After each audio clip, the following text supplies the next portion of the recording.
matin. 6h, 9h. Thierry Dagiral. Destination vacances avec Vanessa Zah et Marion Sauveur. Bonjour. Bonjour. Vanessa, on va prendre la direction ce matin du centre Val-de-Loire pour découvrir un tronçon d'une route unique en Europe. Une véloroute, c'est ça? Eh ben non, pas du tout. Ce matin, je vous emmène sur la première route équestre, la route européenne d'Artagnan. Alors, il faut s'imaginer remonter au 17e avec la compagnie des mousquetaires du roi, et notamment le plus célèbre, surtout le plus cher, Alexandre Dumas, j'ai nommé, les amis, D'Artagnan. D'Artagnan, bien sûr. Oui, ils se sont tous réveillés. D'Artagnan qui a traversé en long, en large et en travers la France, et aussi une partie de l'Europe, tout ça à cheval. Donc, cette route, elle suit son point de départ, c'est-à-dire là où il est né, Loupiac, en Gascogne, pour arriver aux Pays-Bas, à Maastricht, où il a trouvé la mort. Donc, comme vous le disiez, cette route traverse le centre Val-de-Loire. Où exactement? Alors, en fait, elle s'étire sur 500 km, et donc ça suit les grands lieux historiques que D'Artagnan a traversés. Et on a 500 autres qui sont en cours de préparation. Et on traverse 4 départements. Alors Thierry, ça va être un peu votre plic-ploc, les destinations vacances. À vous de nous les citer, ces départements. On va voir si vous étiez concentré pendant vos cours de géographie il y a 40 ans. Alors, lesquels? Le Loiret. Pas mal, ouais. Un autre. L'Indre. Bien. Allez, non? Il est fort. Bon, allez, l'Indre-et-Loire. L'Indre-et-Loire. Pas mal. Et puis, évidemment... Voilà, donc le Loir-et-Cher, bien sûr.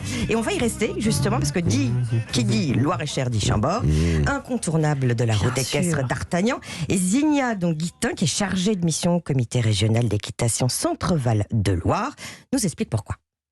Chambord, le château de François Ier, château qui a accueilli de nombreux rois dans le cadre de leur grande chasse à courre qu'ils organisaient sur le domaine, et où on sait de sources sûres que D'Artagnan a séjourné plusieurs fois.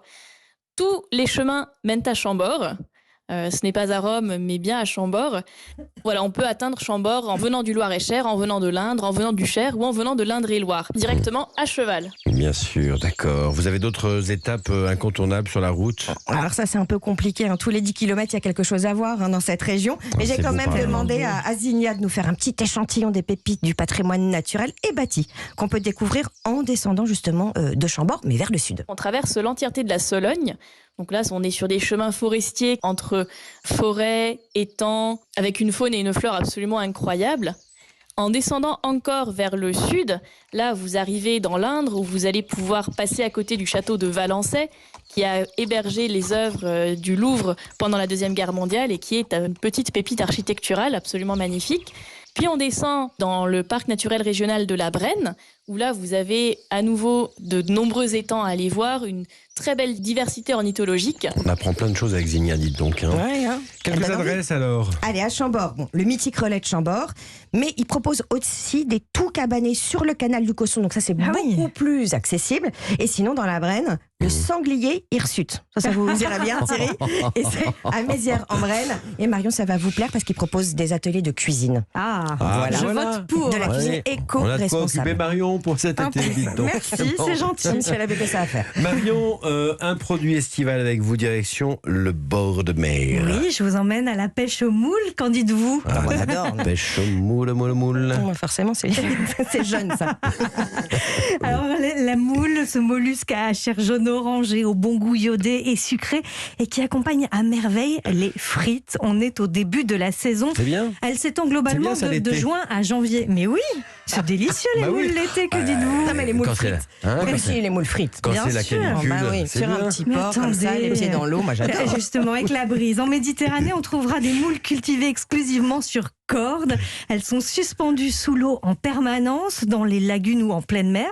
Ça donne donc une moule à la coquille bleu-violet, à la chair vive et assez grosse et charnue. La plus célèbre, c'est la moule de Bouzigues, dans l'étang de Thau. Et sur la côte atlantique et la Manche, on va trouver principalement des moules de bouchot, élevées donc sur la côte. Les bouchots, ce sont ces pieux de bois plantés en mer sur lesquels les moules sont cultivées. Elles sont plus petites que leurs cousines donc de Méditerranée. L'intérieur de la coquille est plein d'une d'une chair jaune orangé. Les plus connus sont les moules de la baie du Mont Saint-Michel. C'est le seul produit de la mer à avoir une appellation d'origine protégée. Allez, on passe en cuisine. Comment on les mange alors? Alors on change un petit peu des moules marinières. Hein. Bah oui. Pourquoi vous me regardez comme ça? Parce qu'on est très classique avec vous. La salade, sel et poivre. Je vous propose des moules farcies. On va commencer donc par nettoyer les moules, c'est indispensable avant de les faire revenir dans une cocotte avec de l'huile d'olive, des oignons émincés, de l'ail, du thym, du laurier et on va déglacer avec du vin blanc. Ça, c'est une cuisson rapide à feu fort pour que les moules s'ouvrent surtout. Quand elles sont ouvertes, on garde une coquille par moule et on farcit chaque moule d'un mélange de mie de pain, de tomates concassées, d'œufs et d'ail. Un petit peu d'huile d'olive par-dessus, du parmesan pour les gourmands et direction le four. Et dès qu'elles sont gratinées, c'est prêt, ça marche pour l'apéritif, le plat comme vous préférez. C'est parfait, l'astuce du chef. Alors aujourd'hui, c'est Tony Lestienne dans les Hauts-de-France. Voici ses conseils pour réaliser facilement et de manière originale des moules marinières. C'est de faire des moules en papillote. On prend une feuille d'aluminium, on met un petit peu de beurre dedans, un peu d'échalote, une brindille de thym, une demi-feuille de laurier, un petit peu de beurre. On met les moules bien lavés au milieu de la papillote. On met un petit coup de vin blanc, une pointe de poivre. On referme la papillote et on met tout ça au four et on compte à peu près un petit quart d'heure de cuisson. Hein. Même au plus ils sont juste cuites, meilleur c'est. C'est bien ça. Voilà, c'est tout simple et c'est vraiment facile à faire. Dans son restaurant La Matelote, donc c'est à Boulogne-sur-Mer, Tony Lestienne sert tout cet été une moule en mise en bouche avec une gourmande sauce poulette. Vous pourrez aussi retrouver également un flan aux moules et c'est servi avec une crème de carottes. C'est assez original. Ah ouais. Oui, et puis si vous êtes dans la région, rendez-vous à Vimereux pour la fête de la moule. Ça commence aujourd'hui et ça dure jusqu'à demain soir.